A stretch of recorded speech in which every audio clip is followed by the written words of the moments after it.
Students, आप सभी कैसे हैं। आपका बहुत बहुत स्वागत है आपका अपने यूट्यूब चैनल एग्जाम्स गुरुजी मेक एग्जाम्स इजी पर। This is Vaishali Jain.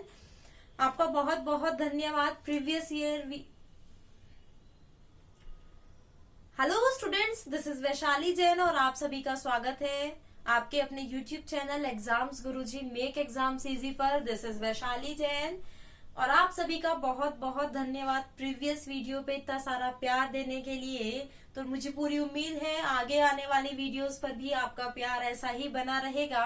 तो चलिए आज इस वीडियो में यहाँ पर बात करेंगे साधारण ब्याज यानी सिंपल इंटरेस्ट की। इसके क्वेश्चंस को आप कैसे सॉल्व कर सकते हैं। देखिए, साधारण ब्याज का आपका एक फॉर्मूला होता है। साधारण ब्याज जो होता है ना, वो हर साल अगर मैंने कोई धन 10,000 रुपए 10% की दर से 5 वर्ष के लिए लिया, तो अगर साधारण ब्याज है तो 5 वर्ष के लिए जो ब्याज होगा वो हर साल क्या होगा, सेम होगा। ये बात आपको ध्यान रखनी है, ठीक है। तो सिंपल इंटरेस्ट आप कैसे निकाल सकते हो। साधारण ब्याज निकालने का आपका फॉर्मूला क्या है। साधारण ब्याज किसके बराबर होता है, मूलधन गुणा दर गुणा समय बटे 100। अब बताइए मूलधन क्या है। जो आपने ब्याज पर जो पैसा दिया या लिया, मूलधन क्या होता है, जिस राशि पर ब्याज लगता है उसको क्या बोलते हैं, मूलधन। दर, जितने प्रतिशत दर लगती है उस पे, जैसे अगर मैं बोलूं 10,000 रुपए पर 10% की दर लग रही है, तो ये दर क्या होगी, 10%। ये जो 100 है ना, ये दर के लिए ही यूज होता है। 100 किस लिए यूज होता है, दर, क्योंकि हमने बोला 10%। प्रतिशत का मतलब क्या होता है, 10/100, ठीक है। और गुणा समय, समय मतलब जितने साल के लिए वो ब्याज पर दिया जाता है या लिया जाता है। जैसे अब मैंने बोला 2 वर्ष के लिए, तो इसका अगर हम कैलकुलेट करेंगे तो इसका जो साधारण ब्याज है वो कितना आएगा, 2,000 रुपए क्या आएगा, इसका साधारण ब्याज आएगा। इसका जो साधारण ब्याज है वो कितना आया, 2,000 रुपए। अब मैं आपको बोलूं मिश्र धन क्या होता है। मिश्र धन क्या होता है, मिश्र धन मतलब आप इसको अमाउंट भी बोल सकते हैं। मिश्र धन होता है मूलधन प्लस ब्याज। क्या होता है, मूलधन प्लस ब्याज। अब मैंने अगर 10,000 रुपए लिए हैं उधार 2 साल के लिए 10% की दर से, तो जब मैं उसको लौटाऊंगी तो मैं मूलधन के साथ ब्याज भी तो लौटाऊंगी। ये थोड़ी है मैं उसको खाली ब्याज देती रहूंगी और मूलधन मैं अपने पास ही रख लूं, मुझे मूलधन भी तो लौटाना होता है। तो जो राशि मैं उसको 2 साल के अंत में दूंगी उसको क्या बोलते हैं, मिश्र धन यानी मूलधन प्लस ब्याज। मतलब मैं उसको कितने रुपए दूंगी, 10,000 प्लस 2,000 यानी कितने रुपए दूंगी मैं उसको, 12,000 रुपए मैं उसको दूंगी। क्लियर है सभी को ये पॉइंट। मैं कितने रुपए पे करूंगी, 12,000। तो 12,000 क्या हुआ, मिश्र धन हुआ, ठीक है। तो अगर आपको मिश्र धन दिया हो, यहाँ पर बात कर रहे हैं आप कैसे सॉल्व कर सकते हो क्वेश्चंस को। अगर आपको मिश्र धन दिया हो, मूलधन दिया हो और ब्याज निकालना हो, तब आप निकाल लोगे। आप क्या करोगे, मिश्र धन आपको पता है इसमें ब्याज भी है और मूलधन भी है, तो आपने क्या किया, मूलधन हटाया और आपके पास ब्याज बच गया। आपको मिश्र धन दिया है, ब्याज दिया है, आपको मूलधन पूछा गया, आपको पता है मिश्र धन में मूलधन और ब्याज दोनों होता है, तो मिश्र धन में से आपने क्या किया, ब्याज घटा दिया, आपके पास मूलधन आपका आ गया। सभी को ये बातें क्लियर है। अब देखिए यहाँ पर एक बात नोट करिएगा। अब 2,000 रुपए आपको ब्याज मिला था, 2,000 रुपए का ब्याज था। 2,000 रुपए का ब्याज कितने टाइम के लिए था, 2 साल के लिए था। तो यहाँ पर अगर मैं बोलूं 1 साल का ब्याज आपको कैलकुलेट करना है, ये बहुत इंपॉर्टेंट है, बेसिक। अगर आपने ये बेसिक सीख लिया तो आप कैसे भी क्वेश्चन आपके सामने ले आए आप बिल्कुल कर दोगे। अब आपको पता है 2 साल का अगर इंटरेस्ट क्या है, 2,000 रुपए है, तो 1 साल का कितना होगा, 1,000। क्योंकि हर साल क्या होता है आपका, सेम इंटरेस्ट जाता है। ये पहले साल का है, ये दूसरे साल का है। अब यहीं से ही अगर मैं डायरेक्ट आपसे बोल दूं कि आप रेट ऑफ इंटरेस्ट निकालिए, आप कैसे निकाल सकते हो, 1,000 रुपए का ब्याज है, कितने रुपए पर, 10,000 रुपए पर, गुणा 100। आपकी यहाँ पर क्या निकल कर आ जाएगी, रेट ऑफ इंटरेस्ट आया या नहीं, ये 10% आ गया। लेकिन अगर आपने यहाँ पर 2,000 से निकाल दिया, आपने देखा 2,000 रुपए है, इंटरेस्ट आपका 2,000 है, मूलधन 10,000 है, गुणा 100 कर दिया, तो अब देखिए यहाँ पर जो आपकी इंटरेस्ट रेट आएगी ना, वो 20% आई। कितनी इंटरेस्ट रेट आई आपकी? 20%। अब मुझे एक बात बताइए, जो 20% है ये 2 साल की है ना? ये 20% कितने साल की है? 2 सालों के लिए है 20%, तो 1 साल के लिए कितनी होगी? 10%। डायरेक्ट ऐसे भी आंसर आप निकाल सकते हो, कोई दिक्कत नहीं है। आप 1 साल के लिए निकालोगे तो डायरेक्ट उसको पहले ब्याज में से माइनस डिवाइड कर दोगे उतने साल, और अगर आप ऐसे निकालोगे तो ये हो जाएगा। चलिए एक क्वेश्चन मैं आपको देती हूँ, यहाँ पर आप सॉल्व करने का ट्राई करिए। अब आपको फॉर्मूला पता चल गया, क्या फॉर्मूला होता है और कैसे इसके क्वेश्चंस को आप सॉल्व करेंगे। क्लियर है ना? देखिए यही है साधारण ब्याज का कॉन्सेप्ट, और कुछ नहीं है साधारण ब्याज में। बस अब आपके ऊपर डिपेंड करता है कि आप उसको कैसे करोगे। ठीक है,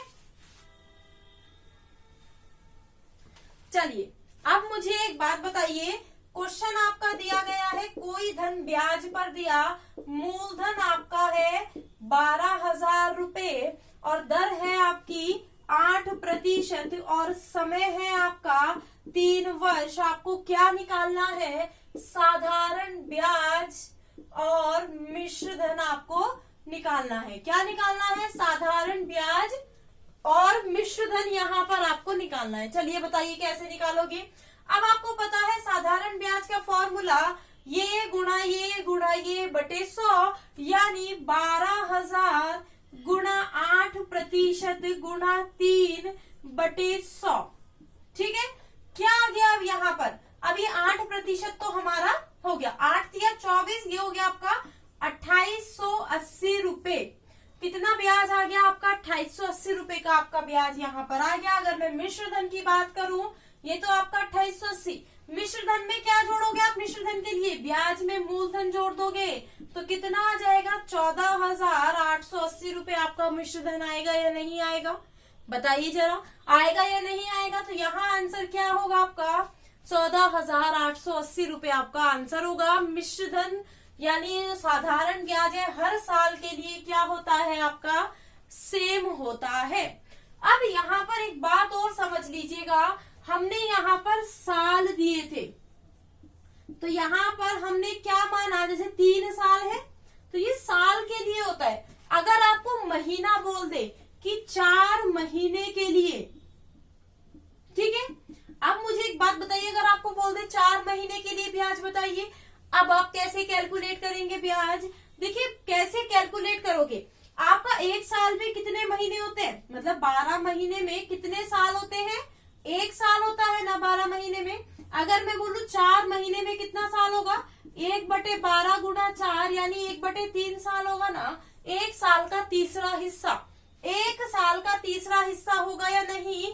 ऐसा ही क्वेश्चन आपका रेलवे में पूछा गया था दिन से रिलेटेड, उसमें आपके बोल दिया था कि दिन दे दिए थे, जैसे 4 मार्च से, सपोज कीजिए, डेट एग्जैक्ट मुझे याद नहीं है अभी, 4 मार्च से 12 अप्रैल, क्या बोल दिया? 4 मार्च से 12 अप्रैल के बीच का आपको क्या बताना है?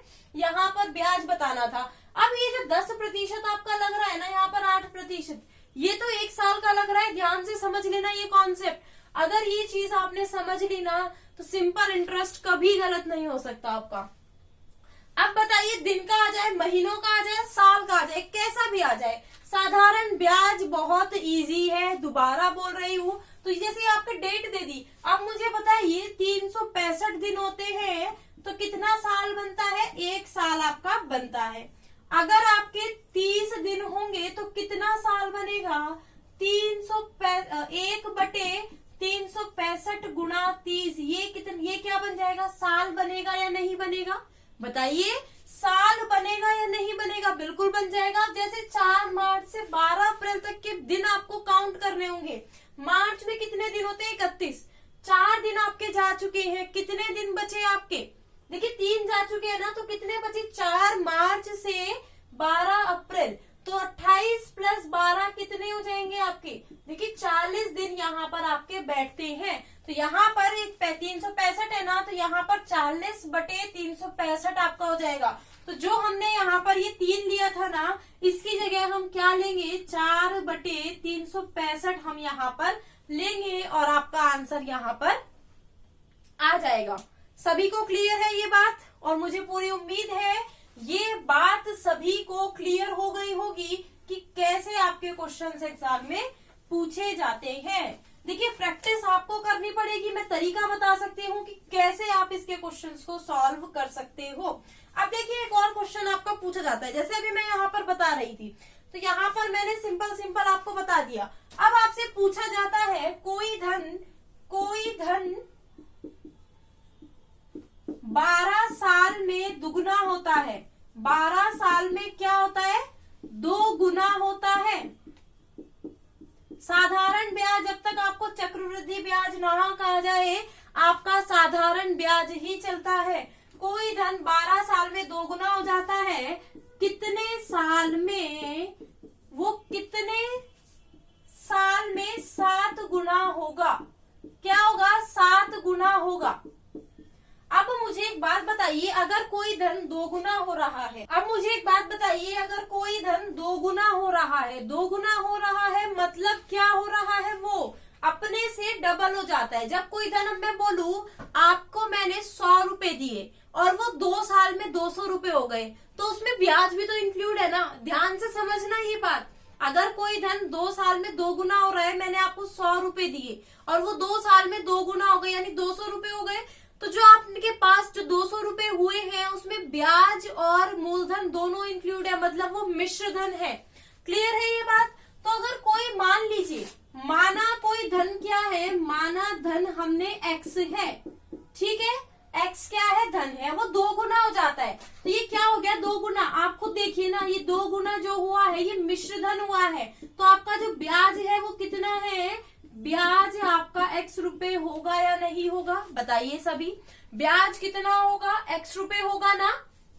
देखिए ब्याज x रुपए है, मूलधन भी x रुपए है, कितने साल में हो रहा है?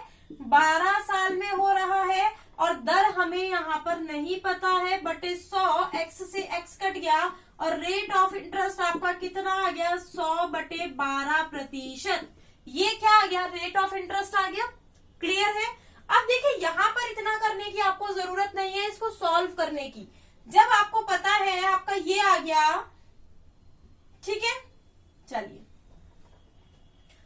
कर लेते हैं। यहाँ पर आपका आर कितना आ गया, वरना आप कंफ्यूज हो जाओगे यहीं पर भी। 100/12। अब आपको क्या बताना है? कितने साल में 7 गुना होगा? कितने गुना होगा? 7 गुना। अगर कोई धन x है, कितना हो रहा है? 7 गुना, यानी मिश्र धन कितना होगा? 7x। और अगर मैं ब्याज की बात करूं तो x माइनस कर देंगे तो कितना आ जाएगा आपका ब्याज? 6 गुना हो जाएगा या नहीं हो जाएगा? आप खुद बताइए। 6 गुना। अब देखिए मूलधन तो आपका कितना है? x। रेट ऑफ इंटरेस्ट आपकी 100/12। टाइम आपको नहीं पता, कितने गुना हो रहा है? 6 गुना। यहाँ पर 6x हो रहा है, तो इसको काट दीजिए, ये काट दीजिए, तो t आपका कितना आ जाएगा? 72, यानी वो 72 साल में 7 गुना हो जाएगा। ये क्वेश्चन बताने का मकसद यही था कि जब भी ऐसे 2 गुना हो तो उसमें मिश्र धन इंक्लूड होता है।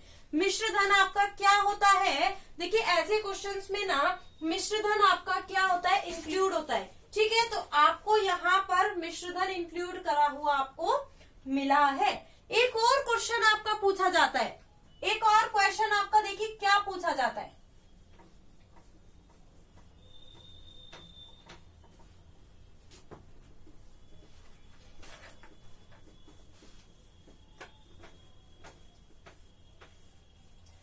एक क्वेश्चन आपका क्या पूछा जाता है? कोई धन है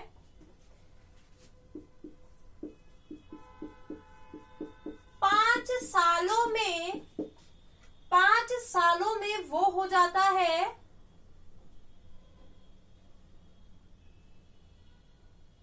6,250 और 7 सालों में, और देखिए 7 सालों में 6,750 रुपए हो जाता है, ठीक है। आपको क्या बताना है? मूलधन बताना है। यहाँ पर क्या बताना है? मूलधन बताना है कितना होगा। अब मुझे प्यारे बच्चों एक बात बताइएगा, यहाँ पर अगर कोई धन 5 सालों में 6,250 रुपए हो रहा है तो इसका मतलब क्या है, उसमें मूलधन के साथ ब्याज भी आपका है। ठीक है, मूलधन के साथ ब्याज है। अब मुझे एक बात बताओ, मैंने आपसे 100 रुपए ले लिए, मैंने कहा मैं इसको 10% ब्याज पर ले रही हूँ। देखिए 100 रुपए लिए, उसका पहले साल का ब्याज 10 रुपए, दूसरे साल का ब्याज 10 रुपए, तीसरे साल का ब्याज 10 रुपए, 10% पर लिए मैंने आपसे। 10 साल में आपको पैसे वापस मिल जाएंगे। ठीक है, ब्याज से ही पैसे आपको वापस मिल जाएगा। अब मुझे बताओ, मैंने बोला अब वो 3 सालों में कितना हो गया, 130 रुपए हुआ या नहीं हुआ। मैं आगे बढ़ी, फिर मैंने बोला 5 सालों में कितना हो गया, 150 रुपए। अब देखिए ये 3 सालों में यहाँ पर ये 130 हुआ, 5 साल में ये 150 रुपए हुआ। मतलब जो इनके बीच का गैप होगा ना, 2 साल का जो गैप होगा, उसका जो इंटरेस्ट आया होगा मेरे पास, वो कितना आया होगा, 2 साल का इंटरेस्ट 20 रुपए आया होगा या नहीं। मूलधन तो एज इट इज है, आप में ब्याज जुड़ रहा है, तो 2 साल का जो इंटरेस्ट है 20 रुपए आया होगा। ठीक है, समझ आया इतनी चीज। तो 1 साल का कितना होगा, 1 साल का 10 रुपए होगा ना, 1 साल का 10 रुपए हो जाएगा। जब 1 साल का 10 रुपए हो जाएगा, अब मुझे यही नहीं पता है मेरे पास ये कितने रुपए थे, मैंने बोला 3 साल में 130 रुपए हो गए, 5 साल में 150 रुपए हो गए, तो 2 साल में कितने ब्याज बढ़ गया मेरा, 2 साल का जो ब्याज बढ़ा, डिफरेंस जो आया वो 2 सालों में वो ब्याज का ही तो आया 20 रुपए का, और 1 साल का कितना है 10 रुपए। तो आपको पता चल जाएगा ना, जब 1 साल का 10 रुपए है तो इन 3 सालों में मेरा ब्याज कितना हुआ होगा, 3 सालों का ब्याज मेरा 30 रुपए हुआ होगा। तो मैं इस मिश्र धन में से ब्याज घटा दूंगी, मेरा मूलधन आएगा या नहीं आएगा, बताइए आएगा या नहीं आएगा, आ गया ना। तो सेम वही तो ये क्वेश्चन है, ये एग्जाम्पल के तौर पर इसीलिए समझाया ताकि आपको दिक्कत ना हो। क्वेश्चन को आप पढ़िएगा, ऊपर वाले क्वेश्चन को, ऐसा क्वेश्चन पूछा जाता है, रेलवे में पूछा गया है अभी आपका ये क्वेश्चन। तो देखिए कैसे करोगे, कोई धन जब 5 सालों में 6250 रुपए हो गया, आपको पता है 5 साल में कितना हो गया, वो 6250 हो गया। अब आपको मूलधन तो पता नहीं है, 7 सालों में 6750 हो गया, तो 2 साल का जो ब्याज आया होगा ना, 2 साल का जो ब्याज आया होगा वो कितना रुपए आया होगा, इन दोनों का डिफरेंस 500 रुपए। तो 1 साल का आपका कितना हो जाएगा, 250 रुपए होगा। अब अगर 1 साल का आपका 250 रुपए है तो 5 साल में इसमें ब्याज भी तो इंक्लूड है, तो 5 साल का कितना हो जाएगा, 250 पंजी कितना होता है, 1250। 5 साल का कितना होगा, 1250 होगा, 25 पंजे 125, 1250। अब इसमें से ये घटा दो तो आपका मूलधन आएगा या नहीं आएगा, बताओ आपका मूलधन आएगा या नहीं आएगा। क्या इसमें आपको रेट ऑफ इंटरेस्ट दिया था, नहीं, आप इससे रेट ऑफ इंटरेस्ट भी निकाल सकते हो। आप पूछोगे मैम वो कैसे निकाल सकते हैं, जब यहाँ पर मूलधन आपको पता चल गया, मूलधन आपका कितना आया 5000, अब 1 साल का ब्याज कितना है, 250 रुपए है, मूलधन कितना है 5000 है, तो गुणा 100 करके नहीं निकाल सकते क्या, बताओ गुणा 100 करके 5% आएगा या नहीं आएगा। आप खुद देखो, 250 रुपए थे, 250 ब्याज किस पर था, 5000 पर था। ठीक है, वो प्रतिशत हमने निकाल लिया। क्लियर है, कोई दिक्कत इसमें किसी को, कोई दिक्कत है। एक टाइप का और क्वेश्चन आपका पूछा जाता है, देखिए वो होता है एलिगेशन से सॉल्व। वो क्या होता है, एलिगेशन से सॉल्व होता है। ठीक है, चलिए देखिए कोई धन है, सपोज कीजिए 24,000 रुपए का एक हिस्सा, हमें नहीं पता, 24,000 रुपए का कुछ भाग समझ लीजिए, एक हिस्सा मतलब आप ऐसे मानोगे पूरा हिस्सा है ना, कुछ भाग 15% पर और कुछ भाग 18% पर उधार दे दिया। क्या दे दिया, उधार दिया गया। ठीक है, यदि कुल ब्याज प्रतिशत, कुल ब्याज जो आपको मिला है वो 16.8 प्राप्त हुआ। मतलब कहने का क्या है, अब एक बात बताओ, ठीक है, तो यहां पर आपको क्या बताना है, 18% पर उधार दी गई राशि। ठीक है, ये क्या है आपको बताना है, आपने 18% पर कितनी राशि उधार दी। अब मुझे एक बात बताओ, मेरे पास 100 रुपए है।